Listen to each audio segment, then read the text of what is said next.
मी सोनाली आणि माझं चॅनल अंदाज आपल्यामध्ये तुमचं खूप सारं स्वागत. तर आज आपण मिडल ईस्टची अशी एक रेसिपी बघणार आहोत जी एकदम पटकन होणारी आहे, करायला एकदम सोपी आहे आणि आपल्या घरच्याच साहित्यात बनणारी आहे आणि त्याचं नाव आहे फलाफल. जसं इंडियाला ठिकठिकाणी तुम्हाला वडापाव मिळतो, तसंच इकडे मिडल ईस्टमध्ये ठिकठिकाणी तुम्हाला फलाफल सँडविच हे इझिली मिळतं.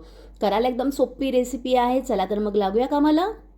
तर लागणारं साहित्य काय काय ते तुम्हाला मी सांगते. तर इकडे फलाफल आहे, त्यामुळे आपल्याला इकडे लागणार आहेत काबुली चणे. तर हे मी 2 वाट्या काबुली चणे घेतले होते आणि त्याला 12 ते 15 तास मी ह्याला भिजत घातलेलं आहे. इकडे तुम्ही टीनवालं काबुली चणे वापरू नका. त्याच्यानंतर आपल्याला लागणार आहे 1 वाटी भरून इकडे पार्सले, 1 वाटी कोथिंबीर, 1 कांदा घेतलेला आहे, 4-5 लसणाच्या पाकळ्या आहेत, हिरवी मिरची आहे, मी कमीत कमी 4 ते 5 हिरव्या मिरच्या घेतलेल्या आहेत. त्याच्यानंतर बेसन आहे, धण्या जिऱ्याची पूड आहे, मिरची पूड आहे, मिरपूड आहे, मीठ आहे. त्याच्यानंतर इकडे तीळ घेतलेले आहेत हे बघा.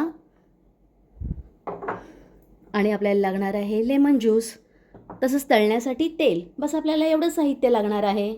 तर कृतीला आपण सुरुवात करूया. तर सगळ्यात प्रथम आपण काबुली चणे ह्याच्यात टाकून घेऊया. तर ह्याच्यात आपण आता टाकून घेऊया पार्सले, कोथिंबीर देखील. ह्याला मी थोडंसं वाटून घेते आणि मी बाकीचे इन्ग्रेडियंट नंतर ॲड करते. तर ह्याच्यात आता आपण कांदा टाकून घेऊया, लसूण, हिरवी मिरची, थोडासा लेमन ज्यूस, थोडीशी ह्याच्यात आपण तीळ टाकून घेऊया आणि थोडे नंतरला आपण ॲड करणार. तसंच मिरपूड आणि मिरची पावडर. आता आपण ह्याला परत एकदा वाटून घेऊया. तर हे थोडं वाटून झालेलं आहे. तर आता आपण ह्याच्यात काय करूया, 1 चमचा ह्याच्यात आपण ॲड करूया जिरे पावडर आणि 1 चमचा धणे पावडर. तसंच चवीनुसार आपल्याला मीठ ॲड करायचं आहे. बस आता ह्याला परत एकदा आपल्याला वाटून घ्यायचं आहे. तर इकडे मी 2 पद्धतीने वाटून घेतलेलं आहे. मिक्सीच्या जारमध्ये घेतलेलं आहे आणि ते इलेक्ट्रिक चॉपरमध्ये. आता आपण दोन्ही ह्याला मिक्स करून घेऊया.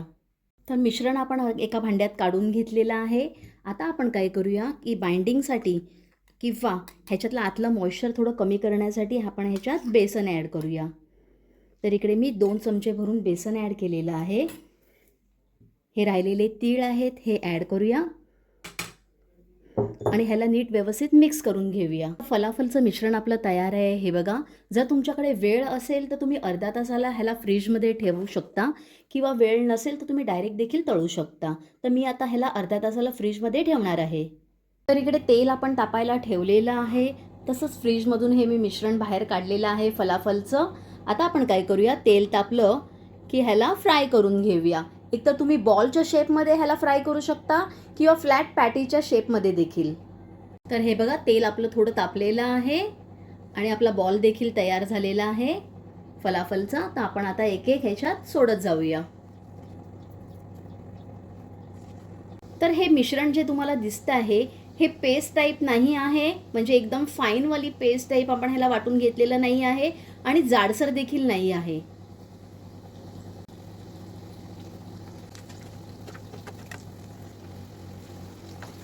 तर एका साईडने छान कलर आला होता म्हणून मी पलटी करून घेतलेला आहे हे बघा. आता आपण या साईडला देखील असाच ब्राऊन कलर आणायचा आहे. करायला एकदम तशी सोपी रेसिपी आहे. तुम्ही नक्की घरात ट्राय करून बघा. आणि जिकडे आपण पार्सलेचा वापर केला आहे तर ऑथेंटिक रेसिपीमध्ये पार्सले येतं. जर तुमच्याकडे अवेलेबल नसेल तर तिकडे तुम्ही त्याला स्किप करू शकता. तर आपले मस्त असे कुरकुरीत हे तळून झालेले आहेत हे बघा. आता मी ह्याला एका सर्विंग बाउलमध्ये काढून घेते. आता आपण बघा हे पॅटीच्या शेपमध्ये ह्याला फ्राय करून घेऊया, म्हणजे दोन्ही तऱ्हेने मी तुम्हाला दाखवते.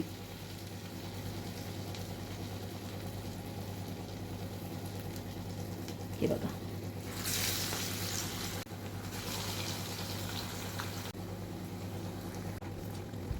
तर आपले हे देखील फ्राय करून झालेले आहेत हे बघा.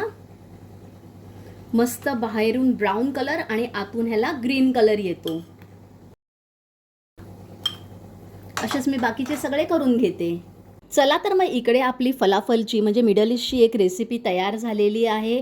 घरच्याच साहित्यात आपण बनवलेली आहे. करायला एकदम सोपी अशी आहे.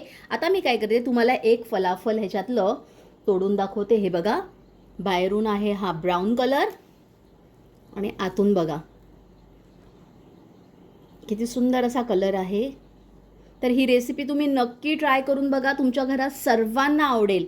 आवडल्यास एक लाईक तर कराच, पण आपल्या फ्रेंड्स आणि रिलेटिव्स बरोबर हा व्हिडिओ शेअर करायला विसरू नका. तसंच आजपर्यंत जर माझ्या चॅनलला सबस्क्राईब केलं नसेल तर प्लीज करा. आणि मी हे फलाफल हमसबरोबर सर्व केलेलं आहे आणि त्याची रेसिपी मी लवकरात लवकर शेअर करेन. धन्यवाद.